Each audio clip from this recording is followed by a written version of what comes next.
Chapter 12 Burning Inferno. That summer, we worked what was called No Man's Land, a strip of country set aside by the government 8 miles wide and extending west from the Missouri River to the west side of South Dakota, and bounded on the north by the Rosebud and Standing Rock reservations.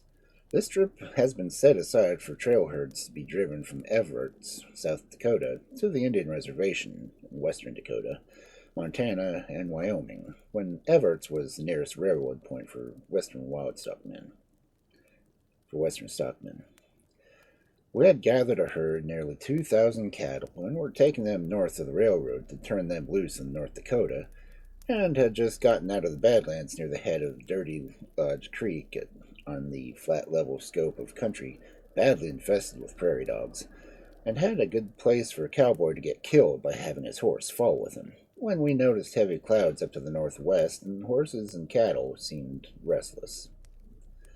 The wrangler was busy trying to keep his horses from drifting. The cattle were bawling and jittery. I knew there was a storm coming, so I rode to the point of the herd, which was strung out for a mile or more. I told Cowboy Dick, who was pointing the cattle to the left, to drop back and let them swing to the left, and whenever he got about 2 miles from the skull butt, he'd hold the herd up. I would drop back and tell the cook to make camp at the waterhole near the road, known as Skullbutt Waterhole. I ordered the wagons to go to the gate of Dirty Lodge pasture camp, but from the way the cloud was coming, I saw the storm would catch the wagon before it could get to the gate. I'd pushed the herd hard all day long and got them out of the Badlands, but from all indications the storm was brewing fast. It was too hot and sultry. The coyotes had been yelping for the past 2 days. Along with 12 midnight, they sat there howling, and that most certainly was a sign of bad weather. I gave instructions as I went back towards the drag end of the herd for the boys on the west side to let the cattle spread out on the left side and get as far as they could from the prairie dog town as we could before the storm burst on us. And the sun was hid then, and then we could see vivid flashes of lightning and hear the thunder coming. I took a man back from the drag end to help Negro Charlie with his team, and to help his horse wrangler, providing he could find time, for the chuck wagon team was hard to handle. 4 large gray horses, and Charlie certainly wasn't much of a horseman. The chuck wagon was very essential for the hungry bunch of cowboys. They get mighty hard to control when their stomachs are empty. I'd let spurs and pistol at the wagon at noon, for I did not want anything about me that would draw lightning. I gave Charlie orders to get his wagon to the waterhole on the double. I told him to get the team loose as quickly as he could, for they would be hard to manage if he didn't get them freed from the wagon when the storm struck. His eyes bugged out and was saying, "Well, Captain, I sure do my best to get them loose from the wagon, and I ain't going to take no chances." Just as I whirled my horse and headed for the herd, Ben Steen met me and asked, "Byrd, did you ever see an electrical storm?" "Yeah, several," I answered, showing no concern. "I never have, but I'm double afraid of lightning." I laughed and said, "I've always heard a man born to be hanged wouldn't be killed by lightning. Besides, if it's your time, you can't kick about that. Might as well be lightning as anything else." He didn't think it was very funny, and I told him to get busy. We needed him. "Be ready to do your part when the time comes, Ben. The lightning is not many miles away." He told me he had a wife and 2 children and wasn't prepared to die. I knew Ben had a family, but had never seen him act married. I stayed near him all I could, but when the storm really broke, he went berserk. The clouds were low on the ground and thick like a fog. The lightning was an awful thing to see. It seemed to run on the ground in every direction and blind both man and beast. The roar of the thunder was deafening. I saw Ben leave the herd of milling cattle as the rain began to fall in torrents. I called to him, but could not make him hear me above the roar of the thunder. I watched him get off his horse and make for a small tree. He got on his knees and put a slicker over his head. I took down my rope and rode near him, and gave him 6 good cuts across the seat. He never flinched. I got his horse and led him back to the herd. I stayed with it until the rain subsided a bit and the cattle seemed to be quieter. I took Cowboy Dick and went to the wagon to catch our horses, taking Ben's horse and saddle with me. Dick and I helped the horse wrangler pin the horses in a rope corral. I'd roped about 5 head of the night horses, and Dick was holding them just outside the gate. Just as I started back inside the corral to catch another horse, a blinding flash of lightning came, blinding and staggering me, knocking horses down all around me. When I collected my senses enough to think of what I was doing, I looked to see where Dick and the horses were. I saw him on the ground, and 2 horses lay inside the corral between Dick and me, and the 5 head he had been holding had all been killed on the tracks. I looked at the chuck wagon and saw the cook's tent had been struck by the lightning and torn down. Smoke was pouring through the top of the tent. The night hawk, or the night herder of the horses, was off his horse, and the day herder, wrangler, as he was called, was in a daze, and naturally hardly any of us realized what had just happened. I called to him as I staggered to where Dick lay. I stopped and turned the old man over tenderly. I picked him up carefully and wobbled him to the wagon. When I got there, I found Charlie under the wagon, holding to one of the black wheels and praying to the Lord. He said, "Byrd, for God's sake, leave the dead man outside." I made Dick a bed. Charlie helped me to prepare it in one corner of the dilapidated tent. Then we put out the fire. The old cook stove had been struck, and the cans and pots and pans and fire were scattered all over the tent. Several beds were smoking and trying to burn up. I took one last look at my friend Dick. For one brief moment I wondered who had left behind to mourn him. I had never heard him boast of a family, and he never wrote a letter to anyone I knew of. But all the men all liked Cowboy Dick. The nighthawk came to the tent. He asked if I intended to catch any more horses.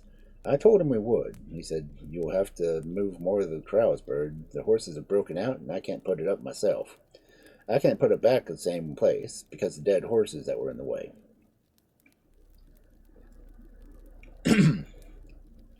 I may not have said ejaculated, but I have said Cowboy Dick at least 8 times.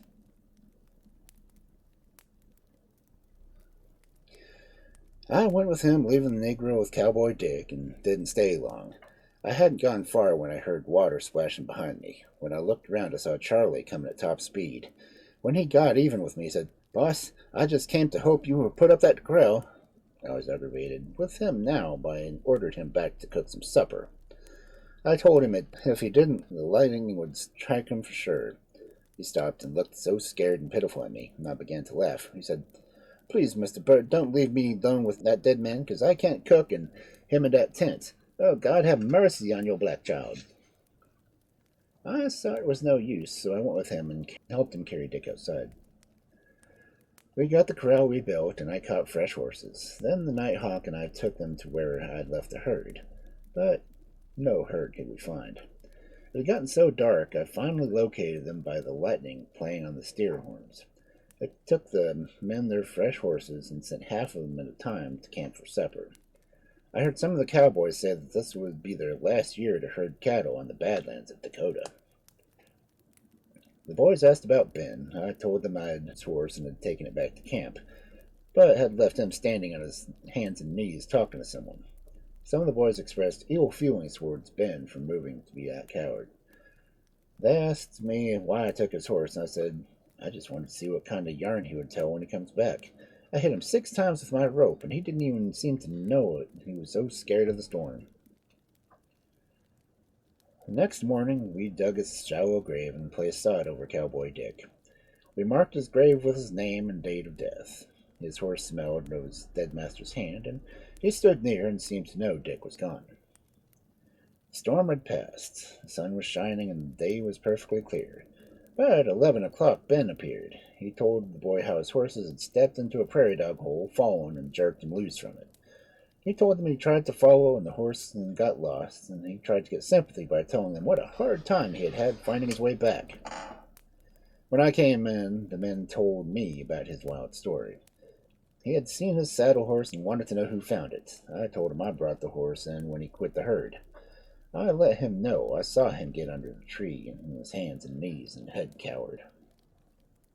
For a cowboy to desert in an emergency was unthinkable. I told him to stop lying, that we all knew the truth. The men sat looking at him in disgust as he shirked his duty as a cowboy. He bowed his head and confessed he was scared to death. I mentioned his wife and children, and asked him why he hadn't sent money to them. He just walked off with no reply. We arrived at the ranch the following day and turned the herd loose north of the railroad, then told Mr. Hardy about Cowboy Dick. We all felt badly about our friend. Mr. Hardy instructed me to do all I could to locate any kin he might have. I immediately went to Fort Yates, Everett's, Deadwood, and Spearfish, and even visited some old timers, but most of my information came from Mr. Oliver Rose, wagon boss for his brother Byrd Rose, and Mr. Ed Lemon, whom Dick had worked for the past 30 years until they sold to Morrison Company. He had come to Wyoming in the year 1881 with a herd of cattle from Texas. He had been called Dick and Cowboy Dick by all who knew him. When he had taken up his homestead at Fort Yates, North Dakota, he signed his name as Cowboy Dick. If he ever wrote a letter to anyone back home, or if he had any relations, Mr. Rose had never known about it. He was 55 or older. He never drank, gambled, or caroused around with any of the boys. He had a kind word for everyone who treated him as they should, and tended strictly to his own affairs. He worked about half a year, and then the rest of the time he did as he pleased, mostly trapping, hunting, or just off somewhere to be alone. He had around $2,000 in the bank in Fort Yates, and had a 160-acre home, plus a camping equipment and a horse. That horse would come to Dick as far as he could hear him calling his name. Dick always shared his meals with him, and that was all we ever knew. On my way back to the ranch about 10 in the morning, I had just gotten out of the Badlands when I noticed the farmhouse on fire. I was no more than 30 miles from headquarters, but I saw the old two-story house was burning fast. I couldn't tell if anyone was trapped in it, for it seemed deserted. I turned Old Outlaw from the road and headed in for the house at its best speed. When I neared the gate, I was closely watched the house, and we saw something moving in an upstairs window, but I couldn't tell just what. Quickly I dismounted at the gate, and I heard the stifled cry of a small child above the crackling roaring of a fire. My heart began to pound in my breast. I realized there was life in that house, and possibly several small children. At the west end of the old house was on fire, but the roof on the east end had not yet begun to burn. However, the flames were leaping high and fast, and would soon consume the entire dwelling. Panic-stricken, I circled the house on foot and tried to open all the outside doors, but to my horror, they were all securely bolted. I called, but got no answer. I ran a few yards off from the house and looked again at the upper window. There I saw what made my stomach turn. 3 sick little children were standing there sobbing and screaming for help.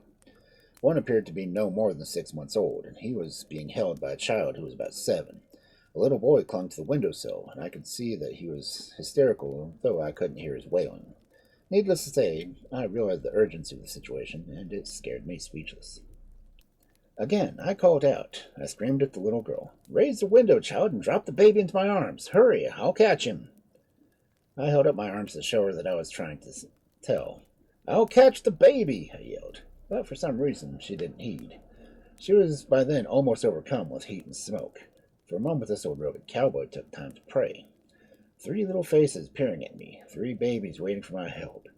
If I was to save them, I had to think fast. I got Outlaw and my rope. I rode to the end of the house furthest of the scorching flames and readied my lasso in one hand and sprang into the saddle with both of my feet, placing one foot on the saddle horn and the other on the cantle of my saddle. And now I could reach the lower sash of the window, but could not raise it. I could hear the pitiful cries, and I prayed again for help. My horse would not stand still, for he was not gentle, and the roaring flames and heat were scaring him. Suddenly he moved away, causing me to fall. Precious time lost. When I got up, I was choking, gasping for breath, and I felt scorched. My hands were bleeding from the cuts I'd gotten from the broken fragments of the glass that had been left in the window sash. I jumped back on my horse and made it to the window where the little ones waited. I finished breaking open the window, and grabbed the baby and ordered the 2 children to crawl through. I lowered them to the ground, then crawled and dragged the little baby with me out of the heat of the burning house, and none too soon. It was by then swaying and crumbling to the ground. I had gotten only a few yards out of the way when the window we had come through crashed to the ground and was quickly consumed by the burning Inferno. I staggered to my feet and carried the little gasping child with me to escape the awful heat. Then I saw a man and a woman coming in at a dead run towards the house. The man met the little girl and boy, and the mother ran to me and frantically cuddled her baby to her breast, crying and thanking God in one breath. The baby was coughing, but was not hurt. She clutched my hand, and both she and her husband began to thank me all at once. They cried and hugged their children. Both were so overcome with gratitude and exertion that they wept in each other's arms. She broke every time she tried to thank me. Many years later, after my own children were born, I thought of this couple was so gracious and kind to me for what I had done. I told them that I'd done no more than any other cowboy would have done been facing the situation. Lily told me she had locked the doors on the children to keep them in while she went out to the field to help her husband with the crop. She said she would never lock the children in a house alone. They did not know how the house had caught fire, but it burned to the ground. I happened along just in time to save those children from a fiery death. The couple had seen me coming out of the Badlands, so they had also seen me as I started for the house. They knew I was their only hope for the children, since they were afoot. I rode on that day, but I shivered for weeks thinking of every time I thought of those children and the responsibility of saving their lives. I saw those pleading eyes peering through the glass at me, and when I slept at night. Without Outlaw, who stood by me and ever try, I never would have made it. I would have been completely powerless. It was late when I returned to the ranch and turned into my little hot roll. The next morning I had breakfast with Mr. and Mrs. Hardy, and I told them all I could about Cowboy Dick, and I told them about the burning house. This time I could hardly suppress the tears. Mrs. Hardy said, "You've always been in the right place at the right time, Byrd." I left the ranch the next morning for the cow wagon, which was some 40 miles from the Grand River. I rode until dark, and I happened upon a little Indian church and graveyard. Since the night was nippy and I was hungry, I decided to go inside. My horse began snorting and raising a good deal of fuss as though he smelled something he did not like. The little white church and the white crosses over the graves of the dead looked ghost-like in the moonlight. Everything was still as midnight, except for the snorting of Outlaw. I'd taken my saddle inside the house after staking my horse to a large flat stone that made the doorstep of the church, and standing there debating in my own mind whether to sleep in the church or outside on the grass. I didn't like the way my horse reacted to the situation. I had heard tales of this particular graveyard, and I began to look around me. I took my slicker from my saddle, and just as I spread it on the floor, bent over, almost leaning on the wall in the dark corner, a long, icy, cold arm went around my neck, and something grunted in my ear.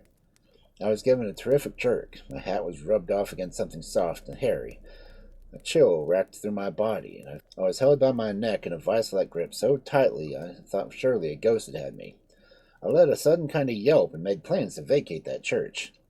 Suddenly, I grabbed a pair of legs and gave a yank down, and came together with me, and pulling up, I looked like a locoed horse, bucking like a yearling, though I doubt if ever a yearling jumped as high as it did in my feeble efforts to get to the door.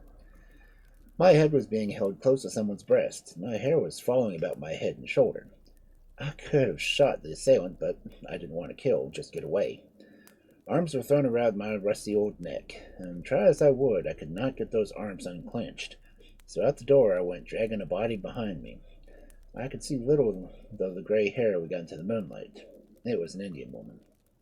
She was panting, and her bosom heaving as she clung to me.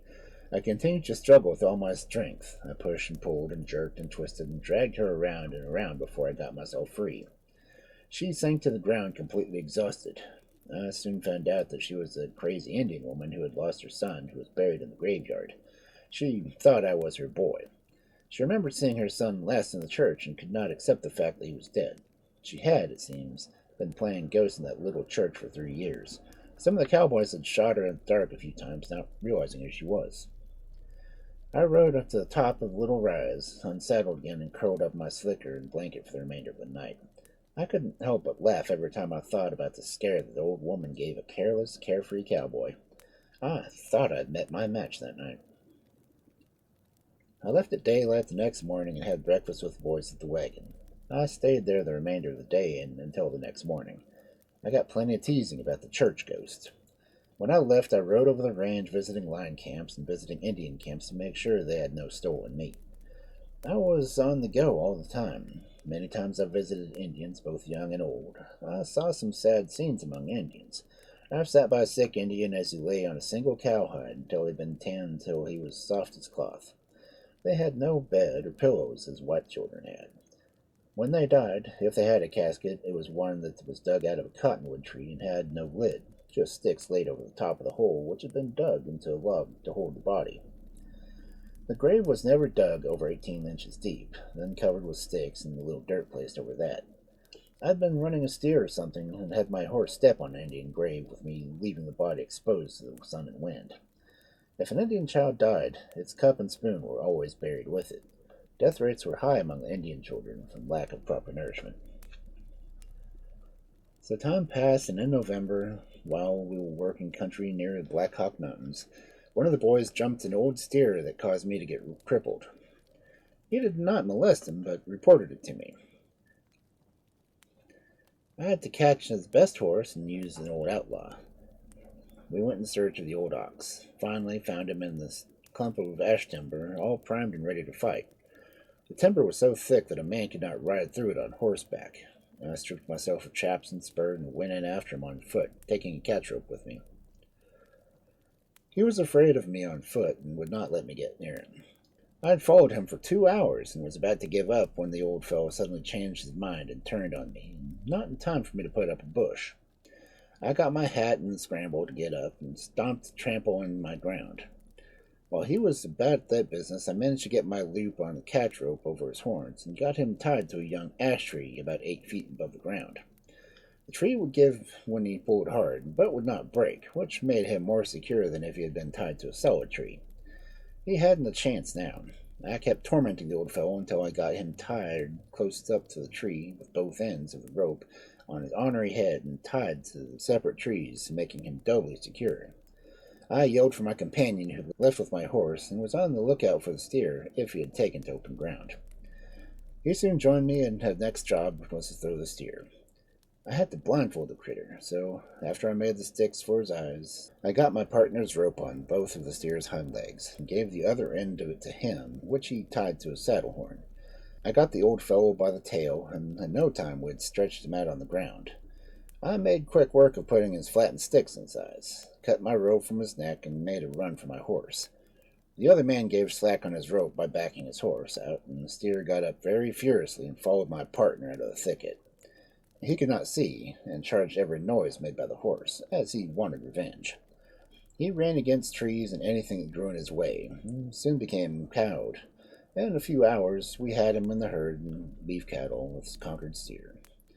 I sent him and the herd directly to the ranch so the sticks in his eyes would be removed.